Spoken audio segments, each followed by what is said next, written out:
আসসালামু আলাইকুম। Family card নিয়ে গঠনমূলক কিছু আলোচনা করব। ফ্যামিলি কার্ড তৈরি করছে মূলত মধ্যবিত্ত গরিবদের জন্য। প্রধানমন্ত্রী প্রথমেই বলে দিয়েছিলেন যে ফ্যামিলি কার্ড সবার জন্য না, যার প্রয়োজন তার জন্য। এখন আমরা যদি একটা হিসাব মিলাই দেখি এখানে একটা এক্সেল সমীকরণের মাধ্যমে, তাহলে আমরা বুঝতে পারবো এই ফ্যামিলি কার্ডের মাধ্যমে আমাদের দেশে নিম্নবিত্ত যারা আছে তাদের জীবনযাত্রার মান কতটুকু উন্নত করতে পারতেছে বা ভবিষ্যতে পারবে। আমরা হিসাবটা একটু করে নিই। আমাদের দেশে যে ক্যাটাগরির ফ্যামিলিগুলো আছে তাদের মধ্যে উচ্চবিত্ত ফ্যামিলি আছে, এরপরে মধ্যবিত্ত, নিম্ন মধ্যবিত্ত, দারিদ্র ফ্যামিলি, হতদারিদ্র। তো এদের মধ্যে আনুমানিক একটা আমি সমীকরণ মিলানোর জন্য আয়ের পরিমাণ ধরলাম। যারা উচ্চবিত্ত তারা ধরেন 50,000 টাকা তাদের মান্থলি ইনকাম আছে, এর নিচে 40, 30 এভাবে যদি আমরা হিসাব করি, যারা সর্বনিম্ন তারা নিচের দিকে যাচ্ছে, সেটা এই গ্রাফের মাধ্যমে আমরা বুঝতেছি যে এখানে এটা হচ্ছে উচ্চবিত্ত, এরা সবার উপরে, এর নিচে হচ্ছে মধ্যবিত্ত, নিম্ন মধ্যবিত্ত, এইভাবে এই আনুপাতিক হারে এটা বড় থেকে ছোট হচ্ছে, বড় থেকে উচ্চবিত্ত থেকে নিম্নবিত্ত, এভাবে একটা আড়াআড়ি একটা চিহ্ন খেয়াল করেন। তো এখন ফ্যামিলি কার্ড যখন বাস্তবায়ন করছে, তো একটা এলাকায় যখন ফ্যামিলি কার্ড দিচ্ছে, সেখানে বর্তমান প্রেক্ষাপটে যদি খেয়াল করেন, একটা এলাকার একেবারে উচ্চবিত্ত থেকে নিম্নবিত্ত পর্যন্ত এমন একটা ফ্যামিলিও বাকি নেই যারা ফ্যামিলি কার্ড করেনি।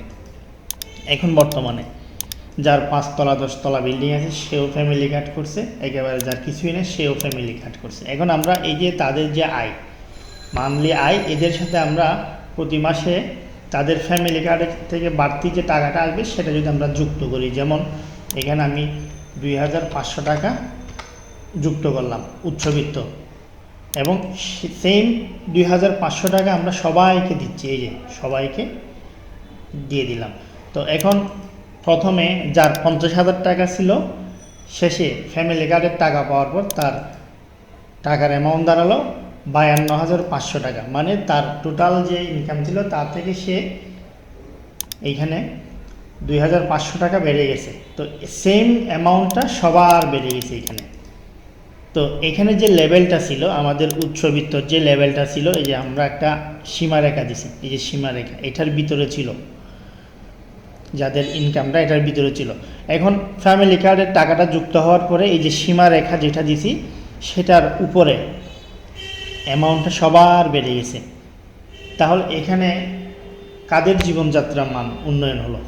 এখানে সবাই সমানভাবে, আমরা যদি একই ধাপে সবাই উপর দিকে একসাথে যাই তাহলে তো এখানে মান উন্নত হবে না, এটা হচ্ছে আমাদের লেভেল আরও ডাউন হবে। যে মুদ্রাস্ফীতি নামে একটা অপশন আছে, টাকার মান যে কমে, সেই বিষয়টা যারা জানে, যারা বুঝে, তারা বুঝতে পারবে। এখানে সবাই যদি সমানভাবে যদি আমরা একসাথে লাভ দিই তাহলে এখানে কারো উপকার হবে না।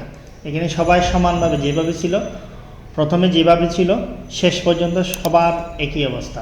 যারা উপরে আছে তারা আরও উপরে উঠে গেছে, যারা মানে ধরেন সবার উপরে যে আছে সে 100 উপরে উঠলো, যে সবার নিচে আছে সেও 100 উপরে উঠলো, তাইলে তো তার মধ্যে আর এর মধ্যে ডিস্টেন্স যেটা ছিল সেম অবস্থানেই আছে।